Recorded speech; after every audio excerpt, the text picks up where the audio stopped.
जंगली सुअरों के खिलाफ जंग। जब अमेरिकी किसान बन गए कमांडो।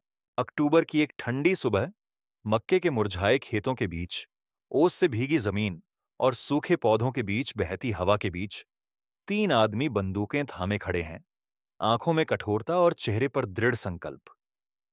उनके पीछे दर्जनों जंगली सुअर मृत पड़े हैं, लंबी कतार में, जैसे खेत के बीचों बीच कोई युद्ध हुआ हो। यह कोई शौकिया शिकार नहीं था, यह एक सीधा और सख्त जवाब था। जब किसानों ने अपनी फसलें बचाने के लिए खुद हथियार उठाने का फैसला किया, उन जंगली जानवरों के खिलाफ जो बेकाबू होकर खेतों को तबाह कर रहे हैं। इस दृश्य से धोखा मत खाइए। इन शवों के पीछे हैं वे खेत जो एक ही रात में नष्ट कर दिए गए, वे हजारों डॉलर का नुकसान, और वे किसान जिनकी मेहनत का फल पल भर में मिट्टी में मिल गया। जब कानून वक्त पर काम न करे तो किसान को खुद मोर्चा संभालना पड़ता है, और इस जंग में खून बहा है। लेकिन क्या इसका कोई अंत है? अब आइए, चलिए उस लड़ाई के भीतर झांकते हैं जिसके बारे में बहुत कम लोग जानते हैं। एक ऐसी लड़ाई जहां इंसान को अपने खेतों की हिफाजत के लिए बंदूक उठानी पड़ती है, जहां हर फसल खतरे में है, हर रात। यह सिर्फ जंगली सुअरों की कहानी नहीं है, यह आधुनिक दौर के किसान की असली जंग है, जिंदा रहने की, टिके रहने की। जंगली सुअर कोलोराडो की खेती के एक चुपचाप बढ़ते दुश्मन कोलोराडो राज्य के खेतों की अंधेरी रातों में एक ऐसा खतरा आकार ले रहा है जिसे हर कोई तुरंत नहीं समझ पाता। न तो ये कोई बीमारी है और न ही कोई प्राकृतिक आपदा। ये है जंगली सुअर, एक ऐसा जीव जो कभी सिर्फ जीव विज्ञान की किताबों में दिखता था, लेकिन अब यहां की कृषि और पारिस्थितिकी तंत्र को गंभीर रूप से नुकसान पहुंचा रहा है। जंगली सुअर झुंड में चलते हैं और अधिकतर रात के अंधेरे में सक्रिय रहते हैं, जब इंसान गहरी नींद में होते हैं। सिर्फ कुछ ही घंटों में एक झुंड पूरी की पूरी फसल को तहस नहस कर सकता है। वो फसल जिसे महीनों की मेहनत से उगाया गया हो, मक्का, गेहूं, सब्जियां, कोई भी फसल इनकी मजबूत दांतों और तेज खुरों से सुरक्षित नहीं है। इसका असर केवल आर्थिक नहीं है। सुअर जमीन की ऊपरी परत को उखाड़ देते हैं, जिससे मिट्टी की संरचना बिगड़ जाती है और भविष्य में खेती करना मुश्किल हो जाता है।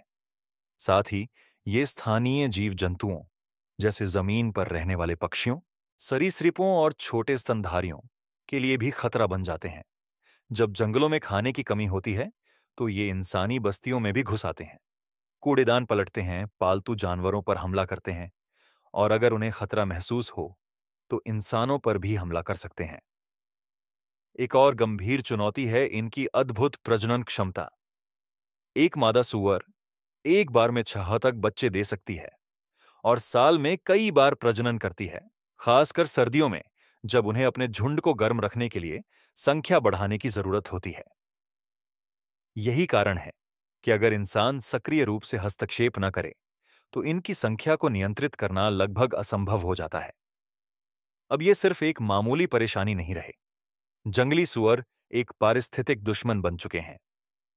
यह समस्या अब किसानों के साथ साथ पर्यावरण संरक्षण समुदाय के लिए भी एक बड़ी चुनौती है, और इनसे निपटने के लिए सिर्फ पारंपरिक उपायों से काम नहीं चलेगा। इसके लिए जरूरत है आधुनिक तकनीक की मदद की, जिसे हम अगले भाग में विस्तार से जानेंगे। उच्च तकनीक से जंगली सुअर का शिकार। जंगली सुअरों की संख्या और उनके खतरनाक व्यवहार में आई अचानक बढ़ोतरी ने कोलोराडो राज्य के नागरिकों और वन विभाग को अपनी रणनीति पूरी तरह बदलने पर मजबूर कर दिया है। अब वे केवल रक्षात्मक उपायों पर निर्भर नहीं रह सकते। उन्हें एक संगठित, सक्रिय और आधुनिक तकनीकों से लैस अभियान अपनाना पड़ा है। सुअरों का शिकार अब कोई व्यक्तिगत या मौके का काम नहीं रहा। यह एक सुव्यवस्थित अभियान बन चुका है, जिसमें आधुनिक तकनीक की भूमिका बेहद अहम है। घने जंगलों और रात के अंधेरे में जब जंगली सुअर सबसे ज्यादा सक्रिय होते हैं, शिकारी thermal binocular, night vision scope और इंफ्रारेड कैमरों से लैस होते हैं, जो सुअरों के शरीर से निकलने वाली गर्मी को पहचान सकते हैं। इन उपकरणों की मदद से वे दूर से ही सुअरों का पता लगा सकते हैं, उनके झुंड की सटीक स्थिति जान सकते हैं और सुरक्षित तरीके से कार्रवाई की योजना बना सकते हैं। इसके साथ साथ विशेष रूप से प्रशिक्षित शिकारी कुत्ते भी अभियान में शामिल किए जाते हैं। ये कुत्ते जंगली सुअरों की गंध पहचान कर जटिल इलाकों में भी उनका पीछा कर सकते हैं और इंसानों के निर्देशों का पालन करते हुए समन्वय में काम करते हैं। हर शिकार अभियान में जिम्मेदारियां स्पष्ट होती हैं। कोई निगरानी उपकरण संभालता है, कोई फंदे लगाता है, कोई हथियारों से तैयार रहता है और एक टीम पूरी प्रक्रिया को समर्थन देती है। पूरी टीम एक रणनीतिक इकाई की तरह आगे बढ़ती है, वॉकी टॉकी से संपर्क बनाए रखती है, अनावश्यक शोर से बचती है और हर कदम योजना के अनुसार उठाया जाता है। यह दिखाता है कि अब इंसान और जंगली सुअर की टक्कर केवल कौशल की नहीं, बल्कि तकनीक, रणनीति और सामूहिक तालमेल की भी बन चुकी है। इन्हीं तकनीकी उपलब्धियों के कारण अब कई बार जंगली सुअरों के झुंड खेतों के पास पहुंचने से पहले ही पहचान लिए जाते हैं और उनका समाधान निकाल लिया जाता है। इससे न केवल आर्थिक नुकसान कम होता है, बल्कि उन ग्रामीणों के लिए भी राहत मिलती है जो रात में अचानक आई चीख पुकार या बारिश के बाद खेत की बर्बादी से हमेशा भयभीत रहते हैं। हालांकि इन अभियानों के भीतर कुछ गंभीर प्रश्न भी उठते हैं, जैसे नैतिकता, कानून और कार्रवाई की सीमाएं क्या हैं। इन पहलुओं की चर्चा हम अगले भाग में करेंगे, जब वन्यजीव प्रबंधन में कानून और नैतिकता साथ साथ चलते हैं।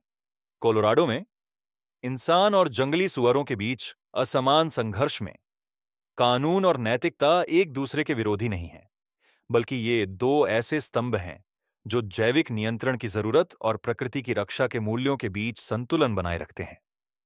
वहां पूरे साल जंगली सुअर के शिकार की अनुमति है, लेकिन इसका मतलब यह नहीं कि यह काम मनमाने या बेकाबू ढंग से किया जा सकता है।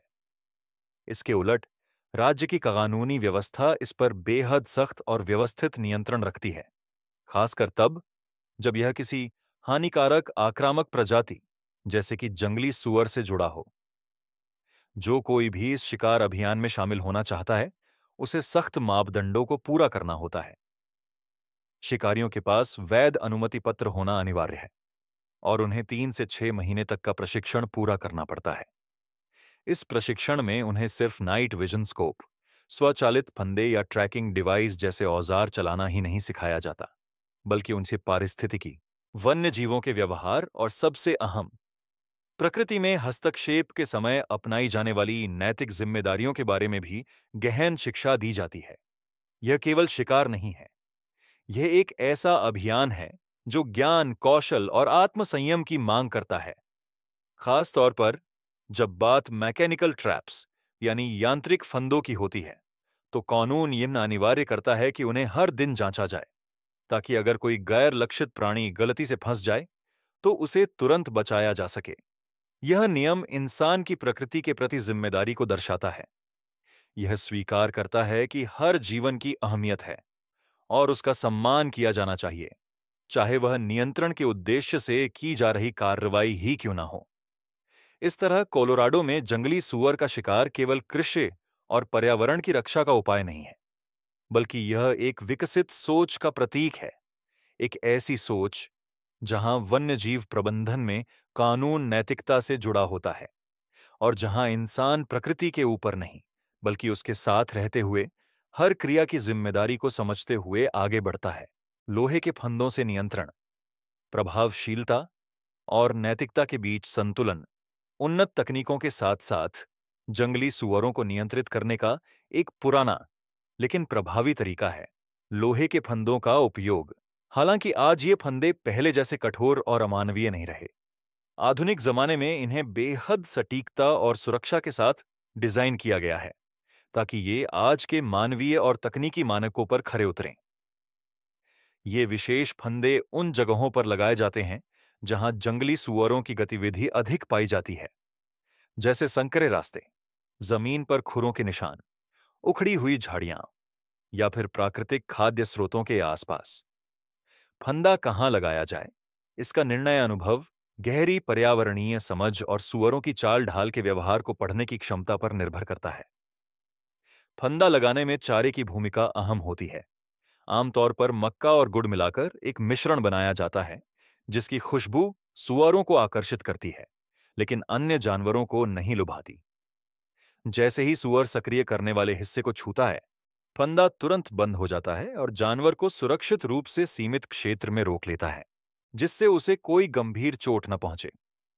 सबसे महत्वपूर्ण बात यह है कि यह फंदा जानवर को मारता नहीं है, बल्कि केवल रोकता है, ताकि बाद में प्रशिक्षित विशेषज्ञ आकर उसे उचित प्रक्रिया के तहत संभाल सकें।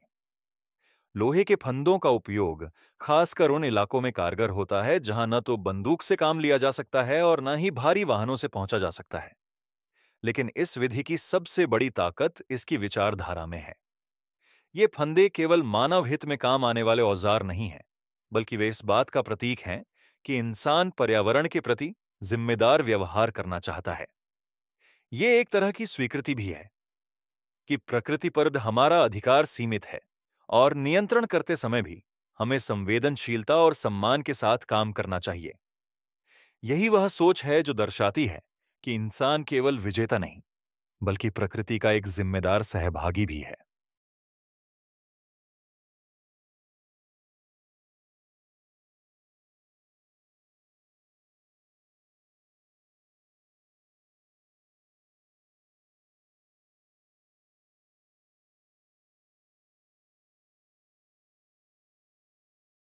हिरण पालन ग्रामीण अर्थव्यवस्था के लिए एक टिकाऊ रास्ता आधुनिक कृषि के इस दौर में, जहां विकास और संरक्षण के बीच संतुलन की लगातार खोज हो रही है, वहां हिरण पालन का मॉडल कई देशों में आशा की किरण बनकर उभर रहा है।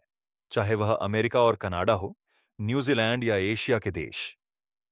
जंगली सूअर की तरह विनाशकारी और आक्रामक नहीं, हिरण एक शांत स्वभाव का, आसानी से अनुकूल हो जाने वाला और आर्थिक दृष्टि से मूल्यवान जानवर है, खासकर इसके मांस, सींग और चमड़े के लिए। हिरण पालन के लिए बनाए गए फार्म योजनाबद्ध ढंग से तैयार किए जाते हैं, जहां हिरणों को स्वतंत्र रूप से घूमने के लिए पर्याप्त स्थान मिलता है। इन्हें घास या जैविक चारे पर पाला जाता है, तनाव रहित वातावरण में रखा जाता है और इंसानों से कम संपर्क में रखा जाता है, ताकि इनकी एक हद तक प्राकृतिक प्रवृत्ति बनी रहे और साथ ही इन्हें प्रबंधित करना भी आसान हो। सुरक्षित बाड़े, नियमित टीकाकरण और पेशेवर देखभाल की व्यवस्था उत्पाद की गुणवत्ता को बढ़ाती है और बीमारियों का खतरा घटाती है। हिरण का मांस पोषण के लिहाज से काफी सराहा जाता है। इसमें प्रोटीन अधिक होता है, कोलेस्ट्रॉल कम, मांस कोमल होता है और इसमें एक अलग ही खुशबू होती है। यह केवल स्टेक या सूप जैसे पारंपरिक व्यंजनों तक सीमित नहीं, बल्कि विभिन्न क्षेत्रों में इसे खास स्थानीय व्यंजन में भी बदला गया है, जैसे उत्तरी अमेरिका में लोकप्रिय तीखा ड्राई मीट और कोरियाई परंपरागत व्यंजन बोसम, जहां हिरण के मांस को जड़ी बूटियों के साथ पकाया जाता है, ने पश्चिमी मैदानों के हिरण मांस को एशियाई व्यंजनों की परिष्कृत सूची में जगह दिला दी है। हिरण पालन न केवल ग्रामीण परिवारों की आय बढ़ाता है, बल्कि इससे इको टूरिज्म, प्राकृतिक पर्यटन को भी बढ़ावा मिल सकता है। साथ ही वन्य जीव संरक्षण से जुड़ी शिक्षा को भी लोकप्रियता मिलती है। यह एक जीवंत उदाहरण है कि आर्थिक विकास और प्रकृति की रक्षा एक दूसरे के विरोधी नहीं, बल्कि साथ चलने वाले रास्ते हो सकते हैं, जब इंसान जिम्मेदारी और समझदारी के साथ काम करें।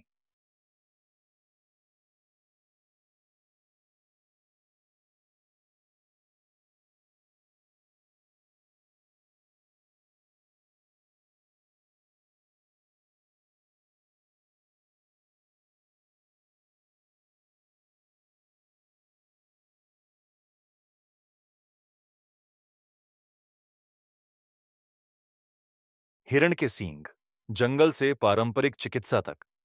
हिरण के सींग को दवा और शिल्पकला के क्षेत्र में नरम सोना माना जाता है। इसकी कीमत केवल इसकी अनोखी आकृति या मजबूत बनावट में नहीं, बल्कि इसमें पाए जाने वाले मूल्यवान खनिजों, विशेषकर कैल्शियम, कोलेजन और अन्य स्वास्थ्यवर्धक तत्वों में भी निहित है। इसलिए सींग का संग्रह बड़ी सावधानी से किया जाता है, ताकि उत्पाद की गुणवत्ता बनी रहे और जानवर को दीर्घकालिक चोट न पहुंचे। आमतौर पर केवल 5 वर्ष या उससे अधिक उम्र के हिरणों से, जब उनकी हड्डियां पूरी तरह विकसित हो चुकी होती हैं, ही सींग निकाले जाते हैं। कटाई से पहले जानवर को हल्का निश्चेतन एनेस्थीसिया दिया जाता है, ताकि दर्द और तनाव कम हो सके। संग्रह करने वाले पेशेवर विशेष आरी का उपयोग करते हैं, जिससे सींग को सही तरीके से काटा जाए और आसपास के ऊतकों को नुकसान न पहुंचे। सींग की जड़ को सुरक्षित रखा जाता है ताकि अगले मौसम में हिरण फिर से नए सींग उगा सके। यह एक जैविक चक्र है जो कुछ ही खुर वाले जानवरों में पाया जाता है। कटाई के बाद सींग को भाप से पकाया जाता है, सुखाया जाता है और पतले टुकड़ों में काटा जाता है। ये टुकड़े पारंपरिक एशियाई चिकित्सा में पोषण औषधि के रूप में उपयोग किए जाते हैं, खासकर चीन, कोरिया और वियतनाम में। प्राचीन काल से हिरण के सींग ऐसे इलाजों से जुड़े रहे हैं जो शक्ति बढ़ाते हैं, पुरुष स्वास्थ्य का समर्थन करते हैं, बुजुर्गों की सेहत सुधारते हैं और वृद्धावस्था के प्रभावों को कम करते हैं। चिकित्सा उपयोग के अलावा हिरण के सींग को उच्च गुणवत्ता वाली सजावट में भी इस्तेमाल किया जाता है, जैसे झूमर, दरवाजे के हैंडल, कलात्मक मूर्तियां और कुछ स्थानीय समुदायों में आध्यात्मिक वस्तुएं। हर सींग सिर्फ एक भौतिक वस्तु नहीं, बल्कि सांस्कृतिक कहानी का वाहक होता है, जो जीवन के चक्र और मनुष्य के जंगली प्रकृति से जुड़ाव का प्रतीक है। अगर सही तरीके से किया जाए तो हिरण के सींग का संग्रह सतत उपयोग का उदाहरण है, जहां मनुष्य विनाश नहीं करता, बल्कि बुद्धिमानी, सामंजस्य और जिम्मेदारी के साथ प्राकृतिक नियमों का सम्मान करते हुए उन्हें अपनाता है।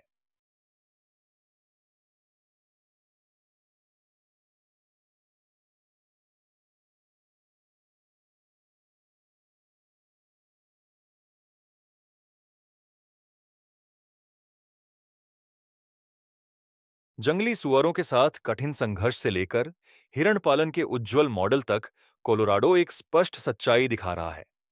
अगर हम ज्ञान, तकनीक और नैतिकता का सही उपयोग करें, तो इंसान प्रकृति के साथ सामंजस्यपूर्ण जीवन जी सकता है।